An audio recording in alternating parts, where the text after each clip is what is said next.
আমার এই ব্যবসাটা করতে এসে আমার অনেক অভিজ্ঞতা হলো। ছোট বড় প্রত্যেকটা শ্রেণীর মানুষের সাথে দেখা হয়। প্রত্যেকটা শ্রেণীর মানুষ আমার দোকানের কিছু না কিছু খাবার খায়।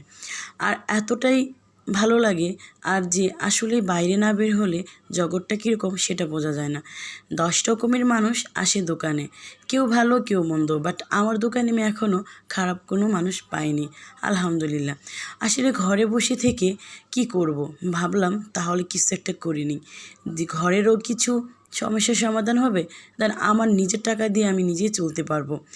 এই চিন্তা ভাবনা করে আমি কিন্তু আমার এখানে একটা ফাস্টফুডের দোকান দিয়েই দিলাম।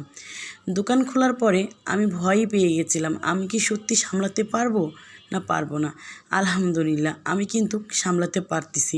সারাদিন আমার ক্লান্তির শেষে খুবই ভালো লাগে যখন এই পরিশ্রমটা আমার সার্থক হয়। তখনই যখন আমি হেঁটে যাই তখন আমাকে সবাই বলে, এই যে যাচ্ছে ফুড প্যারাডাইসের চেয়ে ম্যাম, ম্যাম আপনার খাবার কিন্তু খুবই টেস্ট, আমরা কিন্তু খেয়ে এসেছি, আরও ভালো করবেন, সবসময় যেন খেতে পারি। এই যে মানুষের যে একটা ভালোবাসা, মানুষের যে একটা চাওয়া পাওয়া, আমার এখানে এসে 30 টাকার থেকে শুরু করে সব জিনিসই কিন্তু পাবেন। ছোট বড় সবার লিমিটের মধ্যে আমার দোকানে খাবারগুলো রাখা আছে।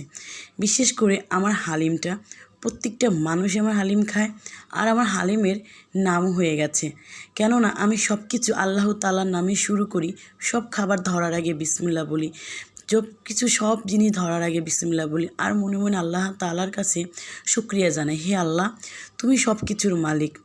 আমার এই ব্যবসাটাকে আমি একদিন খুব বড় করতে চাই, আর এই স্বপ্নটা যেন আমার খুব তাড়াতাড়ি পূর্ণ হয়ে যায়, সেই আশা আল্লাহ পাকের উপরে আমি রেখেছি। আল্লাহ পাক আমার নিশ্চয়ই আমার এই কথাগুলো শুনবে। আর সবাই বসে না থেকে কিছু না কিছু করুন।